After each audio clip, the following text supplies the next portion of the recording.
Democracia custa dinheiro. Então você vai fazer uma campanha, você vai informar para as pessoas o que é que você pensa. Você tem que produzir um programa de TV. O país tem 27 estados. É razoável que o candidato a presidente da República visite os estados. Não é muito dinheiro? Caramba, é uma fortuna. Então... Não, peraí, tô falando, é uma fortuna o custo. É. E aí você tem duas fórmulas ou algumas intermediárias olhando a experiência internacional. Como que é feito nos Estados Unidos? Então vamos lá. Nos Estados Unidos é estritamente privado. O quê? Não existe nem sequer horário eleitoral. Tá. Não existe horário eleitoral. Também não existe regulação. Se eu arranjar 100 milhões de dólares, eu pago o horário eleitoral que eu quiser. Você pode colocar um outdoor em qualquer lugar? Não, a TV, eu compro minuto na TV e mando bala. Não tem horário eleitoral gratuito, é pago e eu pago quanto eu quiser.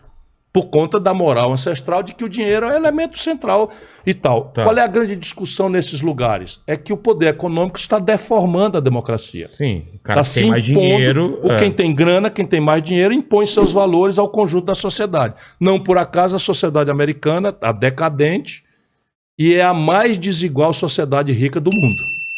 E aumentando muito profundamente a miséria. Tá. Né? Bernie Sanders denuncia, o Biden faz um certo sincretismo e há uma grande discussão. Na Europa é um regime misto. Parte é financiamento público de campanhas, o dinheiro o governo paga, que parte das campanhas é feita, e parte privada, só que com um elemento, que eu acho o sistema mais interessante, que identifica para o eleitor de onde vem o dinheiro privado. Então, nos Estados Unidos é assim, o cara vai dizer assim, o Partido Democrata é ligado à Coca-Cola, o Partido Republicano é ligado à Pepsi, e pronto. E ninguém questiona isso. Todo mundo acha normal, natural. Aqui no Brasil, vira escândalo, não sei o que e tal, compreensível, porque muitas vezes... Então, o que é que aconteceu com o nosso país? Nós evoluímos de um sistema privado de financiamento, era assim. E aí, Lava Jato, esculhambação, Odebrecht, Caixa 2, o cacete A4, ficou todo mundo indignado, muito apressadamente.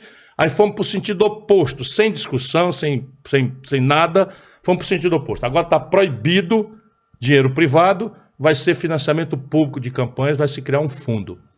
E aí, veja bem, 1 bilhão é muito dinheiro? É muito dinheiro para um povo que está passando fome. Claro. 2 bilhões é muito dinheiro? 2 vezes muito dinheiro. 2 vezes muito dinheiro. 500 milhões é muito dinheiro? É muito dinheiro. 4 bilhões é muito dinheiro? É muito dinheiro. E aí, onde é que a gente acha o lugar? E eu te pergunto. Nós temos que conversar com as pessoas. Sabe quem é muito partido, dinheiro. É muita gente, é muita coisa. É exatamente isso. Agora, veja, o Brasil votou, em 2017, o fim das coligações proporcionais. Tá. Que é o seguinte, você junta o partido encarnado com o partido azul, o partido do gato, o partido do rato, o partido do pato, mistura tudo, o eleitor não sabe, vota no gato e elege o pato. Exatamente. Nós acabamos com isso em 2017. Sabe o que aconteceu agora essa semana? O Lula e o Bolsonaro se entenderam e revogaram. Caramba, voltamos para isso. Ainda não estamos na luta, porque passou na Câmara, nós vamos tentar derrubar no Senado. As coligações. Mas olha aqui, os dois que estão brigando, são os antagônicos, se combinaram, claro que eles não falam, vai um embaixador daqui, o outro de lá, se combinaram e votaram o fim, a volta das coligações proporcionais, de maneira que você pode continuar juntando pato, gato, cachorro, sapato e galinha, você vota na galinha e elege o pato. Nós vamos tentar lutar para fazer. E o financiamento é uma variável disso. O financiamento é o seguinte, os partidos que a lei atual, que não atingirem uma cláusula de barreira, não vão mais ter direito a fundo. E aí você começa 36 partidos registrados no Brasil. 26 partidos com representação na Câmara Federal.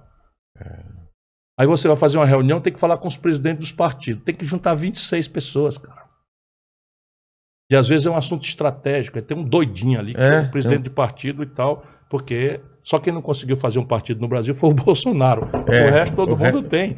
E assim, é partido para tomar dinheiro, para roubar, para chacar e tal. Para vender espaço. E aí, veja, mas vamos lá, democracia é um negócio difícil e complicado. É adorável, mas é difícil e complicado. Todos esses 26 partidos têm representação na Câmara, eleitos pelo povo. Então, nós precisamos dizer, meu irmão, dá um pouquinho mais de valor ao teu voto. Não valoriza só o prefeito, pensa no vereador também. E no governo federal é grave, porque tudo, previdência, gasolina, preço do feijão. Por exemplo, por que o Brasil é o maior produtor de soja do mundo e o óleo de soja subiu 80% na mesa do pobre? Porque o dólar estourou e o produtor de soja do Brasil está preferindo vender para a China em dólar do que vender para o Brasil. Isso é governo. O governo pode comprar, fazer estoque regulador, o governo pode estabelecer um imposto de exportação que compense você diversificar essa venda para cá. Tem 1 milhão de... E a política que resolve. O Lula calado estava, calado ficou, porque não quer falar sobre nada. Claro. E tudo é política, e nós precisamos ajudar. E aí, isso que as pessoas não entendem. A gente tem que discutir com o povo quanto é que é razoável. Porque se você pegar, eles botaram 4 bilhões, eu acho exagerado. Mas se você pegar 4 bilhões e dividir por 26 partidos que tem representação, já vai vendo o tamanho da coisa. Continua muito dinheiro. Mas cada partido desse vai ter que fazer uma nominata de federal. Nominata de federal em São Paulo, cada partido vai ter que lançar 100 deputados, 100 candidatos. Aí você pega o partido tal, pega muito dinheiro, mas divide por 100 candidatos. Mas tem que ir um pedaço para o candidato a governador. E tem que ir um pedaço para o candidato a senador. E tem que ir um pedaço para o candidato a presidente. Então é um problema. É um problema que não pode ser discutido, sabe? Porque, por exemplo, o PT fala, esculhamba o fundo eleitoral. Sabe quem vai pegar o maior pedaço desse fundo eleitoral do Bolsonaro? O PT. Claro. Porque se fosse sério, ele dizia assim, que eu, por exemplo, não faço isso, não esculhambo. Eu estou pedindo para as pessoas raciocinarem, pensarem como é que a gente faz. Porque só quem precisa de dinheiro limpo, sério, é quem não rouba. É quem não está no caixa 2 de empresa, sabe? Quem não anda em jatinho de empresário e tal. É só quem precisa. Então vamos lá, o PT está dizendo que é contra o fundão eleitoral. Então vamos fazer uma campanha, PT recusa o fundo eleitoral. Exatamente. Não vão recusar, vão pegar a maior parte. Então é tudo mentira, tudo enganação, que eu não participo disso. E não dá para, por exemplo, deixar... Você é a favor de horário eleitoral? Tem que ter... Sou a favor. Sou a favor. Porque, veja, de novo, o povo brasileiro tão decepcionado está com a política... que pensa que é opcional não prestar atenção em política. E não é opcional.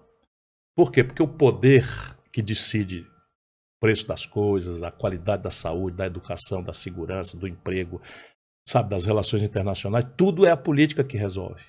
Eu mostro para você por A mais B que o preço do gás de cozinha é formado pelo governo num gabinete. A política que define. Aí, então, em vez de decidir pelo custo, mais um lucro razoável que custaria 50, 60 reais o botijão, resolve fazer politicamente, é o governo que manda, cobrar o preço do petróleo como se fosse vendido em Roterdã e importar do estrangeiro e fazer o preço em dólar, de maneira que o dólar sobe, como subiu agora, vai subir o gás de cozinha para cá. Isso é política. Ah, eu não quero saber de política, tudo esculhambado, tudo ladrão, tudo picareta. Isso é o paraíso do picareta. Claro. Percebe? Porque não existe vácuo no poder. Se o povo não prestar atenção, alguém presta atenção e vai lá e ocupa, que é o que está acontecendo com o Brasil. Então, agora, como é que a gente vai fazer isso? Essa motivação do povo para prestar atenção na política. Não é com conversa fiada, é com exemplo. Então, por isso que eu enchi o saco. Vai no Google, eu fiz isso, eu fiz aquilo, tal. Não é para me exibir, é para dar exemplo. Então, pega aqui no meu pulso, diz que eu menti. Diga aí, tá aberto aqui. Diga, ó, mentiu. Na frase tal, ele mentiu. Fala aí agora. Ah, coronel, tá bom, eu sou coronel. Agora diz aí o que eu falei de mentira. Fala aí agora. O que o pessoal tá falando aí? Manda aí. Eu vou pedir uma licença para ir ao banheiro, que eu bebi muita água, e manda uma pergunta para ele nesse meio tempo. Beleza. Tá?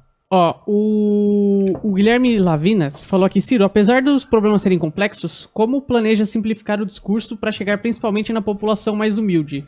E eu completo aqui.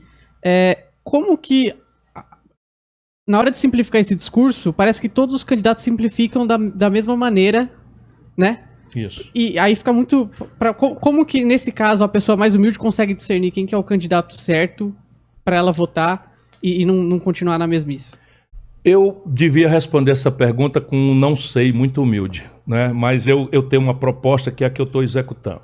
Qual é a proposta? A minha ideia é que a gente use a distância da eleição para qualificar um movimento de opinião que seja capaz, pela ideia sofisticada, como o problema pedir que seja.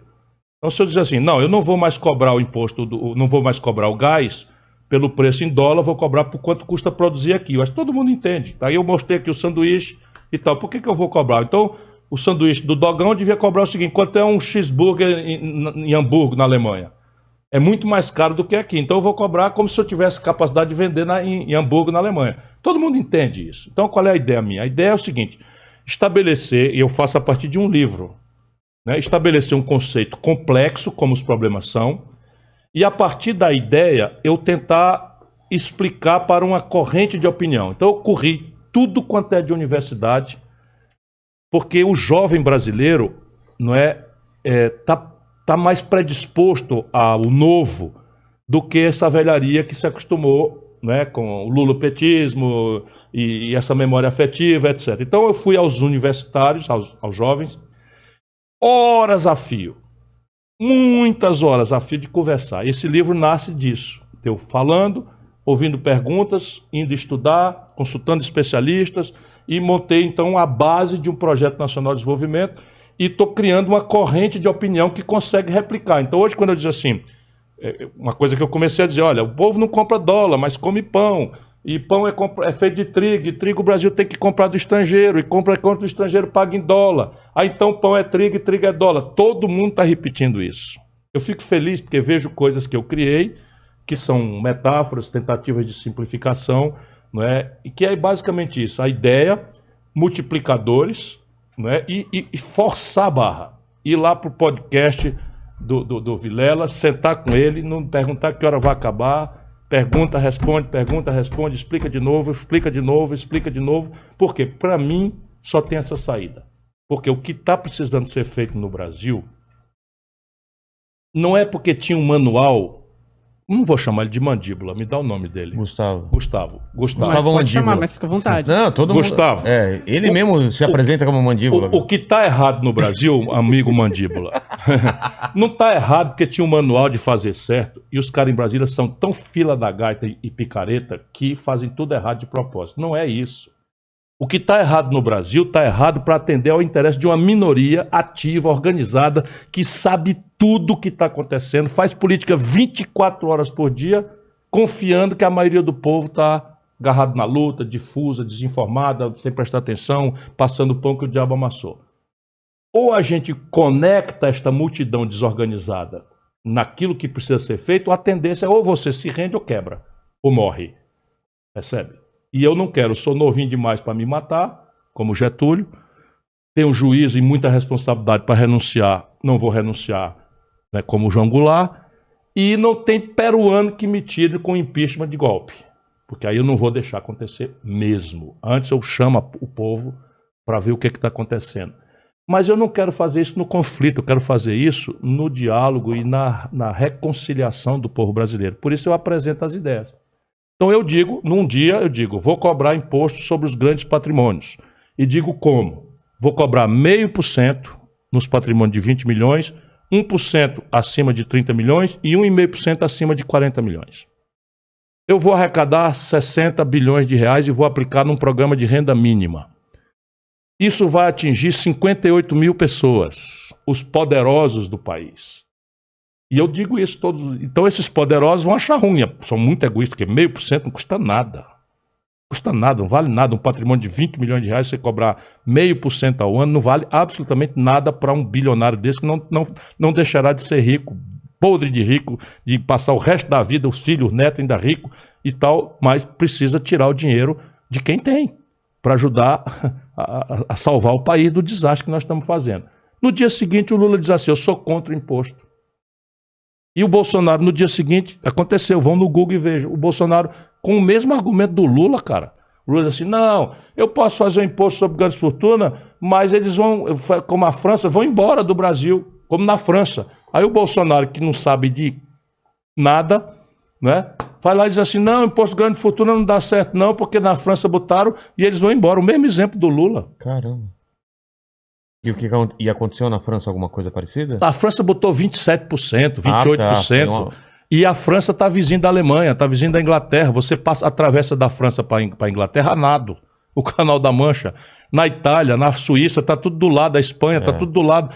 É evidente que você botar uma alíquota muito alta e com a contiguidade, você afasta. Porém, o que eu estou propondo é 0,5 ponto percentual, 1 ponto percentual, 1,5% percentual, que o imposto na transferência de coisa para fora pode ser maior do que isso. Compreende? E é para tentar convencer as pessoas. Meu irmão, nós estamos com 20 milhões de brasileiros passando fome. Mas isso é uma das coisas. A outra é... 130 milhões de brasileiros estão comendo precariamente, não tem o suficiente para ter a saúde mínima. Isso são crianças, cara, que não estão passando fome e a arquitetura do cérebro está se atrofiando e vão comprometer a vida de uma pessoa porque o cara não pode dar 0,5% de um patrimônio de 20 milhões de reais. Tu sabia que o motoqueiro que está aí carregando uma caixa nas costas de aplicativo paga 4% de PVA na moto e um dono de jatinho como o Dória não paga nem um centavo de PVA? Não sabia. Os iates que estão parados aí na Ilha Bela, Santos, Guarujá, não pagam imposto, cara. O IPVA. Os helicópteros dos barões não pagam IPVA. Tá direito isso, pelo amor de Deus? Mas não é Eu tô brigando com alguém, eu tô querendo que o Brasil tenha um pouquinho de civilidade, de respeito às pessoas. Mas também não tem que ajudar para que esse motoqueiro não pague também? Tem que acabar com isso. Então. Mas como eu tenho serviços por financiar, eu preciso dizer de onde é que vem o dinheiro, senão eu sou um mentiroso. E eu não tenho coragem de mentir para um povo tão sofrido como o brasileiro.